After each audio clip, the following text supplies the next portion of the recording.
दोस्तों, पूर्व chief justice of India DY Chandrachud के एक फैसले की वजह से ये सुप्रीम कोर्ट के सीनियर वकील हैं जो धधक धधक कर रो रहे हैं। आप अंदाजा लगाइए कि कौन सा ऐसा उनका फैसला था कि जिसकी वजह से दुष्यंत दवे, एक बड़ा नाम है, 45 साल से सुप्रीम कोर्ट में वकालत कर रहे हैं और वो उनके फैसले की वजह से ऑन द कैमरा पूरी तरीके से रोने लगे। जिस तरीके से आज देश भर में आप देख रहे होंगे कि मस्जिद के नीचे मंदिर ढूंढने का काम किया जा रहा है, शिवलिंग ढूंढने का काम किया जा रहा है। भारतीय जनता पार्टी अपने तमाम भक्तों को मस्जिद और दरगाह के नीचे शिवलिंग और मंदिर ढूंढने पर लगा दी है। जिस तरीके से अजमेर शरीफ दरगाह में कहा गया कि वहां पर कोई मंदिर है और संभल में जो कुछ हुआ वो आपके सामने है। ऐसे बयानों और ऐसी बातों की वजह से अब पूरे देश में लगातार अराजकता की खबरें सामने आ रही हैं। लेकिन दुष्यंत दवे एक बड़ा नाम है जो सुप्रीम कोर्ट के वरिष्ठ वकील हैं, सुप्रीम कोर्ट बार काउंसिल के अध्यक्ष भी रहे हैं।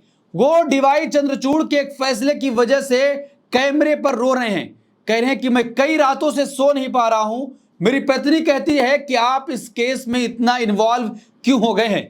आप अंदाजा लगाइए कि देश के हालात क्या हैं और भारतीय जनता पार्टी देश को किस ओर ले जाने की कोशिश कर रही है। और डीवाई चंद्रचूड़ जिस तरीके से जब वो सुप्रीम कोर्ट के चीफ जस्टिस बने थे तब लोगों को ये उम्मीद थी कि कुछ अच्छा फैसला करके जाएंगे, लेकिन जाते जाते जिस तरीके से उन्होंने अपनी पूरी पोल खुद ही खोल दी, जनता ने समझ लिया कि वो 2 साल 2.5 साल रहते हुए किसके लिए काम कर रहे थे। जिस तरीके से डीवाई चंद्रचूड़ ज्ञान वापी मामले को लेकर एक अर्जी उन्होंने एक्सेप्ट कर ली थी, अब उसके बाद से देश भर में जो वर्शिप एक्ट कानून बना है 1991 का, पूरी तरीके से उसका एक मजाक बनकर रह गया है। पार्लियामेंट में कानून पास किया था लेकिन उसके बावजूद भी अर्जी एक्सेप्ट की गई।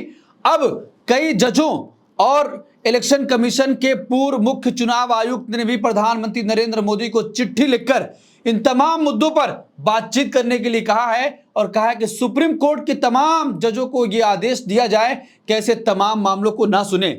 सीजेआई संजीव खन्ना के पास में एक पिटीशन पहुंची है और जिसमें कहा गया है कि आप सुनवाई करिए और तमाम निचली अदालतों को इस बात पर आदेश दीजिए ऐसी तमाम जो भी अर्जियां आती हैं उनको एक्सेप्ट ना की जाएं। तो आप अंदाजा लगाइए कि सुप्रीम कोर्ट के सीनियर एडवोकेट तमाम मुद्दों पर डीवाई चंद्रचूड़ की पोल खोल रहे थे, आज वो कैमरे के सामने रोने लगे। तो आप अंदाजा लगाइए कि डीवाई चंद्रचूड़ ने देश को अपने फैसलों की वजह से किन हालात में पहुंचा दिया। और जब रिटायर हो रहे थे, रिटायर होने से पहले पहले तमाम आलोचनाओं से घिर चुके थे, अब रिटायर होने के बाद भी जब महाराष्ट्र के नतीजे आए, संजय राउत ने साफ तौर पर यह कहा कि डीवाई चंद्रचूड़ की वजह से आज महाराष्ट्र का नतीजा ये आया है। नेताओं ने बगावत की थी, गद्दारी की थी, लेकिन उन्होंने फैसला नहीं दिया। उनके मन से डर खत्म हो गया, कानून का भय उनके बीच अब रहा नहीं, जिसकी वजह से वो अब लोकतंत्र का मजाक बना रहे, लोकतंत्र की हत्या कर रहे हैं। लेकिन डीवाई चंद्रचूड़ ने जवाब दिया कि मैं किसी पार्टी के दबाव की वजह से कोई फैसला नहीं दूंगा और कोई पार्टी ये नहीं तय करेगी कि सुप्रीम कोर्ट को क्या फैसला देना है और क्या आदेश जारी करना है।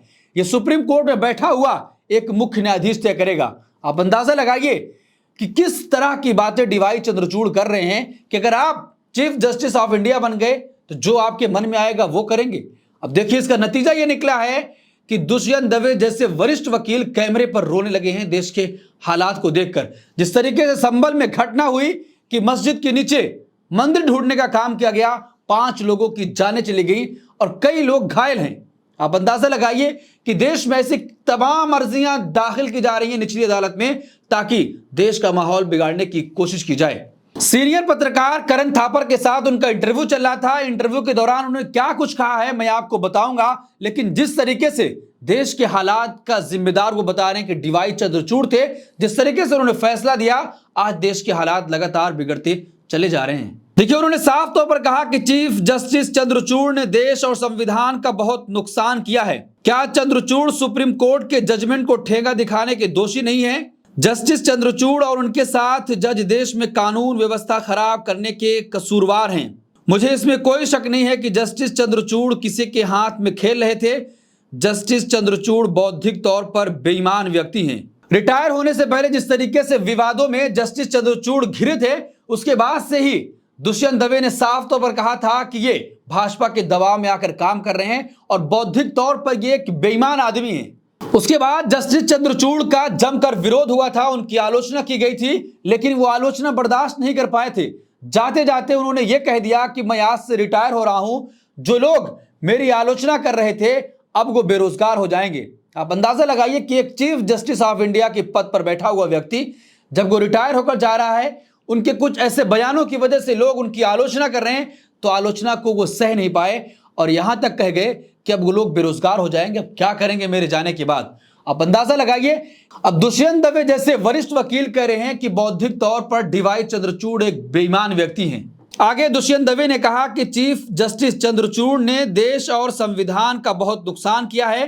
क्या चंद्रचूड़ खुद कोर्ट के जजमेंट को ठेका दिखाने के दोषी नहीं हैं? अब आगे करण थापर ने सवाल किया कि वो किसके हाथों में खेल रहे थे, कौन उनको मैनिपुलेट कर रहा था। दुष्यंत दवे ने कहा कि आप जानते हैं कौन सी ऐसी ताकत है जो सब जानती थी कौन देश को अस्थिर करना चाहता है और अल्पसंख्यकों को दबाना चाहता है। फिर करण थापर सवाल करते हैं, आपका मतलब मोदी और बीजेपी है? दुष्यंत दवे ने कहा कि इसमें कोई शक नहीं है कि प्रधानमंत्री नरेंद्र मोदी के साथ में आरती करके उन्होंने सीधा मैसेज देने की ये कोशिश करी और ये कहा कि अयोध्या जजमेंट देते समय उन्हें भगवान ने रास्ता दिखाया था। ये पूरी तरीके से उन्होंने स्पष्ट कर दिया। मैं कई रातों से सो नहीं पा रहा हूं। मेरी पत्नी हर रोज कहती है कि आप इतने इन्वॉल्व क्यों हैं। मैं दुखी हूं अपने देश के बारे में सोचकर। आप नहीं सोच सकते कि मैं कितना परेशान हूं। मैं अल्पसंख्यकों के बारे में परेशान हूं। मैं नहीं जानता कि देश में लोग इस तरह की मूर्खता का विरोध क्यों नहीं कर रहे हैं। तो दोस्तों, जिस तरीके से आए दिन ऐसी अर्जी दाखिल की जा रही है कि फला मस्जिद के नीचे मंदिर है, यहां पर शिवलिंग है, ये दरगाह है, तो इससे पहले यहां पर शिवलिंग, यहां पर मंदिर, तमाम दावे किए जा रहे हैं और देश की निचली अदालतें ऐसी तमाम अर्जियों को कबूल कर रही हैं और तुरंत सर्वे का आदेश भी दिया जा रहा है। जिस तरीके से संभल में हुआ कि निचली अदालत में मामला आया, बिना दूसरे पक्ष को सुनवाई करे ही यह फैसला दे दिया गया कि जाइए आप वहां पर सर्वे करके आइए। एक सर्वे हो चुका था, दूसरे सर्वे के लिए टीम पहुंची और संडे का दिन था, बगैर दूसरे पक्ष को बताए, बगैर जो वहां पर पीस कमेटी थी उसको बताए, सर्वे की टीम भोर यानी सुबह 6 बजे पहुंच गई। उसके बाद जो हुआ सबने देखा कि किस तरीके से वहां पर लोगों को जाने नहीं दिया जा रहा है, संभल में क्या कुछ चल रहा है, कि किस तरीके से पुलिस की कार्रवाई हो रही है और जिस तरीके से पुलिस की वीडियो सामने आई कि सामने से गोली मार दो, ऐसी तमाम चीजें की जा रही थी। लेकिन अब लोगों और नेताओं को वहां पर जाने नहीं दिया जा रहा है।